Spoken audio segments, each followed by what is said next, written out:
Hi. Today I'd like to talk a little bit about infrastructure, specifically roads, phones, internet, stuff like that. Um, some of the roads around here are fantastic. They are fresh pavement and smooth and high speed and just what you would hope for. And then, well, if you're the more adventurous type, there are gravel roads, there are cobblestone roads that if you've got a modern vehicle with traction control, even my little Vespa has traction control, and it will not pull up the hill because those polished cobblestones slip. So I have to turn off the traction control just to get up the hill. Anyway, so that's not everywhere, but it is to be expected. You might run across that, and so don't be surprised by that. Um, Also, so roads, yeah, some people talk about how crazy the drivers are and all that, and it's different. That's the best I can say. It's just there is one rule: don't hit anybody. Beyond that, everything else is just a suggestion, whether it be paint stripes, speed limit signs, uh, red lights, stop signs. They're all just suggestions. They would probably come back to bite you if you got in an accident because that's violating the one rule: don't hit anything. Okay, uh, phones. A lot of people are concerned about phones. We didn't know what to do. We have Mint Mobile back home, which was cheap at $15 a month, and they have an international plan, so I signed up for that. And then I also tried my first eSIM, which is just an app that you load onto your phone, and it allows you to communicate as if you were at home, but you're on the local foreign, well, foreign to you, local to the locals phone system. And it works pretty well sometimes. My first experience with it was using Saily. That's Saily. They sponsor a lot of YouTubers, and I think, well, okay, I should help out. When they sponsor somebody that I like to watch, I like to help them out. It lasted 3 days and then died. So I'm not a big fan of Saily. The Mint International program, which was more expensive, but it kicked in. I was able to use that, so not a problem. And then Michelle's phone, we put on Roamless, which is an eSIM that you just pay for what you use. It's not you don't wind up with unused minutes or data or anything like that. It's just pay as you go, use what you need, and it has been flawless. It has worked perfectly every time. So there's been no problems at all with that one. The local one, and if you're going to live here, you're going to need a local phone number because that's how everybody contacts you. With the post office wants to call and say you've got mail, and delivery services, and just everybody deals with your local Albanian phone number. So to get that, I had an old burner phone, pay as you go. I picked it up on a trip when my iPhone died, and it's a Android, and it was probably the bottom of the line cheapest Android I could get. And I took it into Vodafone, and they popped in a hard card SIM card, and I now have an Albanian phone number on my Android phone, and that's what they use to get a hold of me. Like I said, deliveries, anybody, any kind of service you might be interested in. Anyone needs to get a hold of you. I know everyone says WhatsApp, and yes, put WhatsApp on whatever phone you've got. I've got it on all the phones, and it works, but not everybody uses it. I know you hear that everybody does, but not everyone does. You really have to have that Albanian phone number. And they have tourist packages, which if you're only coming for a month or a few months, those are fine. Those are just great. But if you're going to stay here, it's a lot cheaper. It's about half as much money to sign a contract. I signed a 2-year contract, and I think it was like €15 a month. So not bad at all. The internet is interesting. Our building has fiber optic. They came up, again, we asked for it. They were here the next day. They came up, they strung the fiber optic through the walls, did whatever they had to do. And I could see it's fiber optic. It goes right into the router. But I swear once it leaves the building, it's dial up because it's really slow. And if it's raining or cold or windy or cloudy or a day that ends in Y, it's not reliable. It slows down to a crawl and sometimes just stops. So I finally got fed up with that, and I went over to my local Vodafone store where they have a 4 and 5G based Wi-Fi, home Wi-Fi. So you get a little box, looks just like the kind that you plug into the wall, except that it's going off of telephone.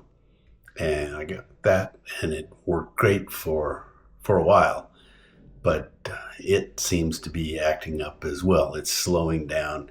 And when I got it, she said, you have to sign up for a 2-year contract to get this.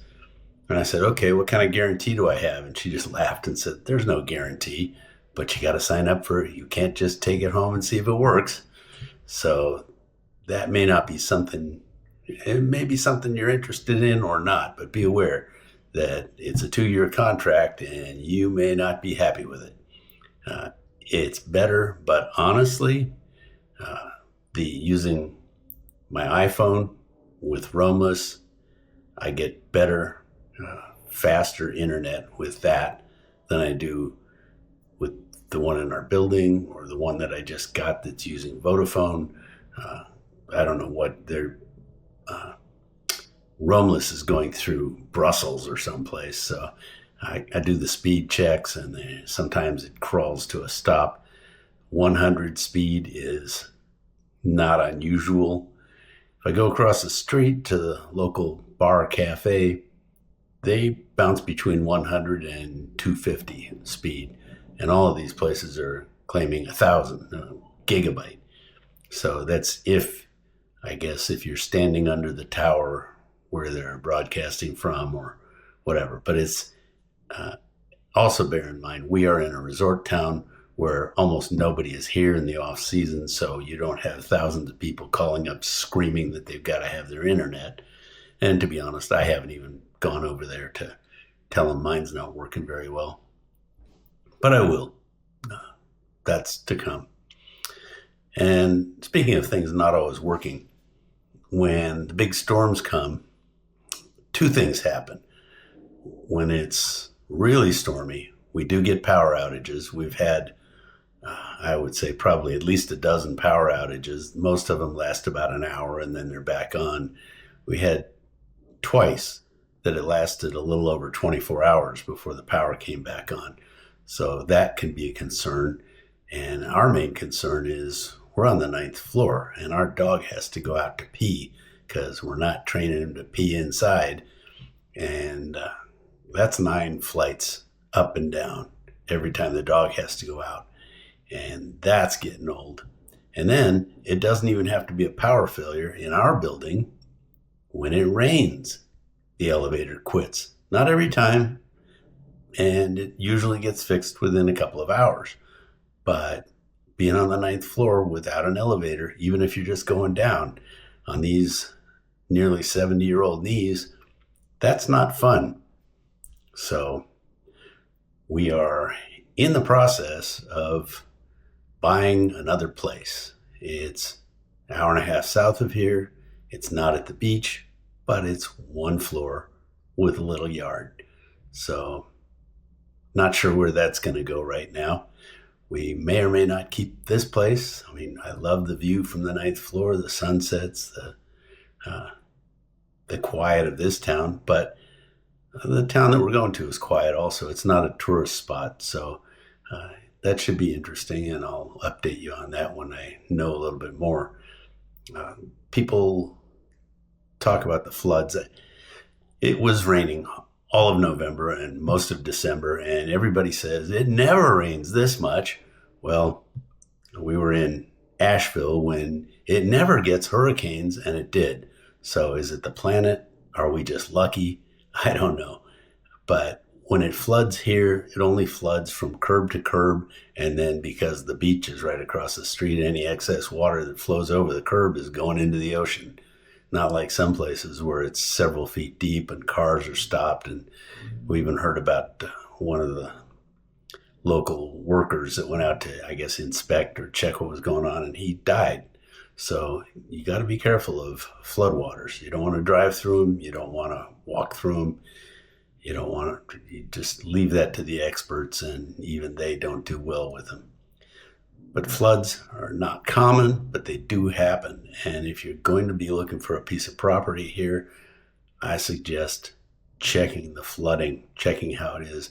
If you could, get here on a really wet, rainy day and see what happens. Our road, like I said, it floods from curb to curb, and within an hour, it's done. It's gone. The water has drained away. But the rain can power the drainage around here. So anyway, power, water. Oh, speaking of water, our building doesn't have a big tank on the roof like the older buildings. It's got a pump. So when the power goes out, so does the water. And that means toilets as well. So something else to consider. You're on the 9th floor, you've got no water, and your toilet's not working. Can't take a shower. These are things that happen here. They're not daily occurrences, but they're more often than what we had back in the USA. So it's not all lollipops and roses. Some people would have you believe. It's not horrible either. These are just challenges, something that you have to consider, and don't be surprised when you get here.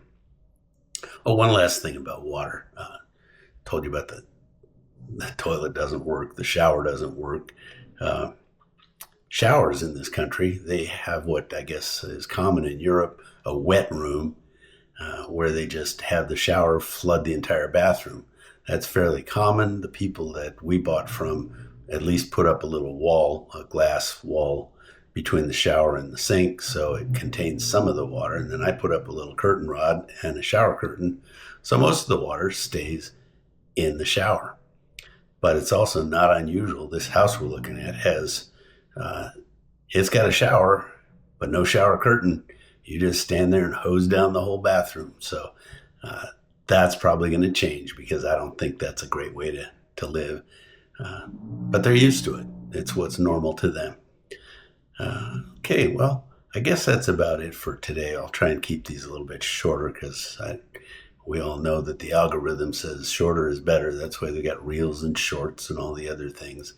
So anyway, I hope you like this one. Oh, and if you didn't see it, I did put a little musical interlude of me riding the Vespa up and down the road here out in front of our building, looking at the beach. So the song came from an app that you pay for, and it's royalty free because AI generates a song. As bad as AI is when you're trying to find information, this is kind of a fun toy.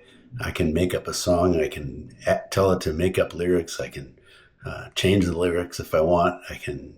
And you pay for it. That way you have the rights to it. So if you go look at my Vespa and Me video, it's just for fun. And if you like more of those, tell me. If you thought it was awful, well, you can tell me that too, and maybe I'll stop those or make it slightly different. Anyway, if you got any more questions, comments, I wouldn't say complaints, but if you got any suggestions or questions mainly, go ahead and ask them. Ask them in the comments, and I'll try and answer all of them. Talk to you later.